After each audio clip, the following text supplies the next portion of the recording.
ধর্মশাস্ত্র কাকে বলে?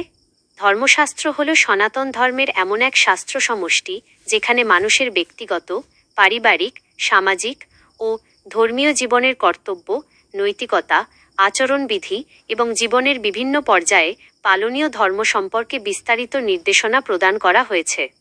বেদ সনাতন ধর্মের সর্বোচ্চ প্রামাণ্য শাস্ত্র হলেও বেদের তত্ত্ব ও আদর্শকে দৈনন্দিন জীবনে কিভাবে বাস্তবায়ন করতে হবে তার ব্যবহারিক ব্যাখ্যা ধর্মশাস্ত্রে পাওয়া যায়।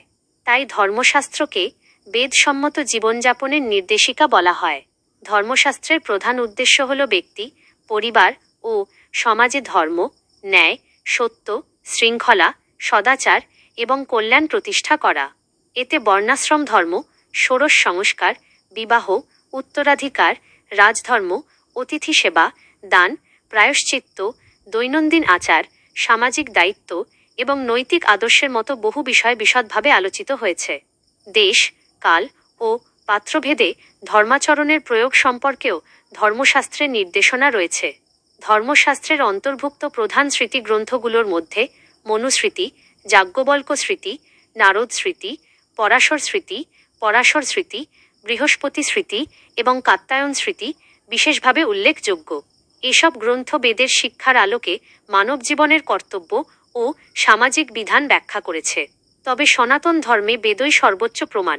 কোনো স্মৃতি বা ধর্মশাস্ত্রের বক্তব্য যদি বেদের মৌলিক তত্ত্বের সঙ্গে সাংঘর্ষিক হয় তাহলে বেদের নির্দেশই সর্বাগ্রে গ্রহণযোগ্য। মনুস্মৃতিতে বলা হয়েছে, বেদোহ স্মৃতি সদাচারোহ শস্য চ প্রিয়মাত্মনঃ এতচ্চতুর্বিধং প্রাহু সাক্ষাৎ ধর্মস্য লক্ষণম।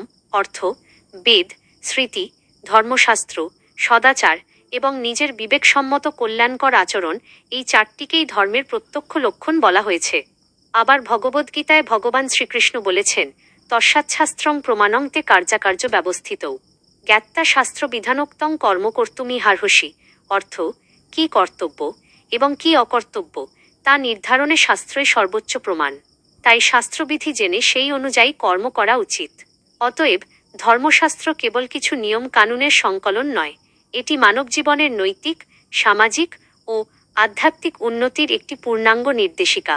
এর মূল লক্ষ্য মানুষকে ধর্মময় জীবনযাপনে উদ্বুদ্ধ করা, সমাজে শৃঙ্খলা প্রতিষ্ঠা করা এবং পরম কল্যাণ ও মোক্ষলাভের পথ প্রদর্শন করা।